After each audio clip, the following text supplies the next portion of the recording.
There are so many convenient ways to make your hunt easier without playing a set that most people don't even seem to consider. And I'm not talking about rare items either, well, mostly, but ones that are easy to come by. So with all that said, here are 5 items you're not using that you should. Okay, disclaimer, before anyone gets upset, the title should have been the top 5 items that you should be using but you're probably not. But I can't assume that everyone watching this isn't using these items and the title would be too long and not as catchy. So yeah, sorry to any veterans or snowflakes I've upset. Anyway. 5. They say it can puncture the skin of a rhino from 100. Ow!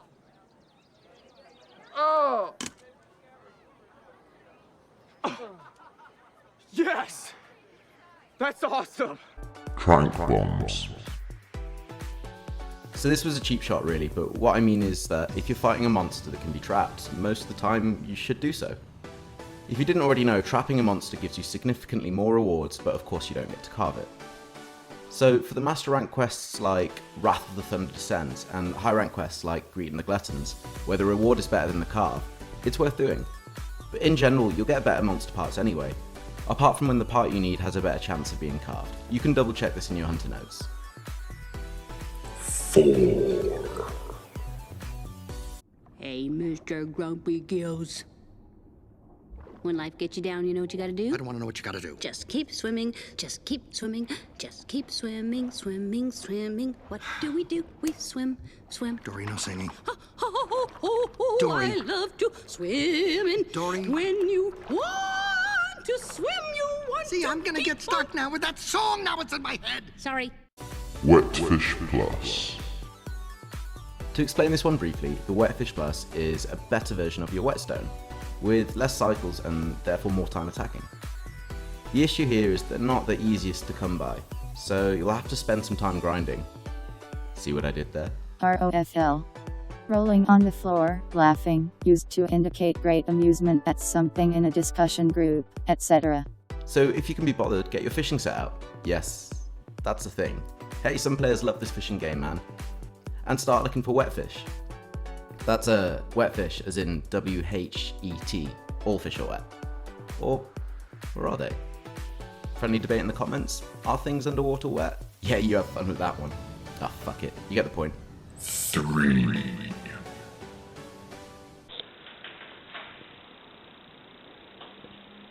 Hi, Joe. Hey, Joe. How's it going? Great Sushi Fish Scale. So originally this was going to be a stera jerky, but I'd completely forgotten about our friend the sushi fish and its older sister, the great sushi fish. Or more specifically, their scales. A stera jerky cures bleeding and also tops off any red or yellow health you have to green. Sushi fish scales do the same, and great sushi fish scales do that, but put even more health on top. The only problem here is how hard the sushi fish are to come across regularly. You can fish for them, of course, or you can get your palicos to find them on tail rider safaris, so yeah, not easy.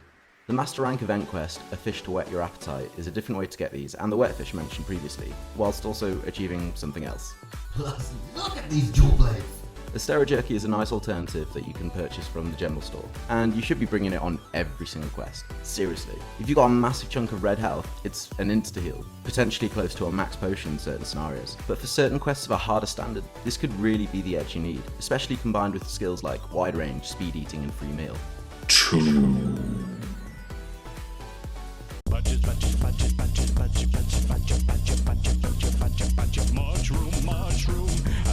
Nitro Shroom and Power Shroom. What I really mean by this is Nitro Shroom, Power Shroom, Devil's Blight, and Mandragora. So mushrooms you can consume with the Mushromancer skill. Now, aside from the Mandragora and maybe the Devil's Blight, this isn't really a good investment for a full hunt set. So what I really mean is spawn in with the Mushromancer set, take all the shrooms, swap your current set for the one you'll be using, and get on the hunt. I'm currently working on a video that shows a decent set for this idea, so I'll be popping that out at some point. I use this tactic for every hunt that has enough time and a camp I can access. It takes seconds to do and boosts the whole team with wide range for the rest of the hunt if they don't cart. So it's pretty efficient when it comes to saving certain items and your time. 1. Just like we practiced. What about the gas? Get it out.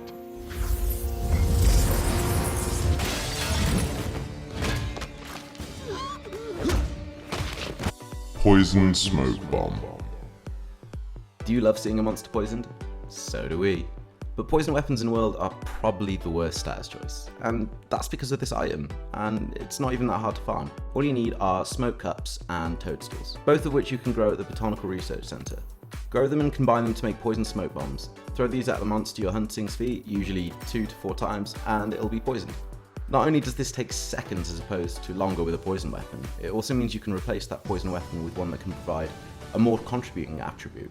More damage from an element, elementless powered raw damage, or another valuable status option. So until a poison weapon with other stats worth considering comes along, ditch that shit for now. Just get yourself some poison smoke bombs. It's free damage, man. So what did you think of the video?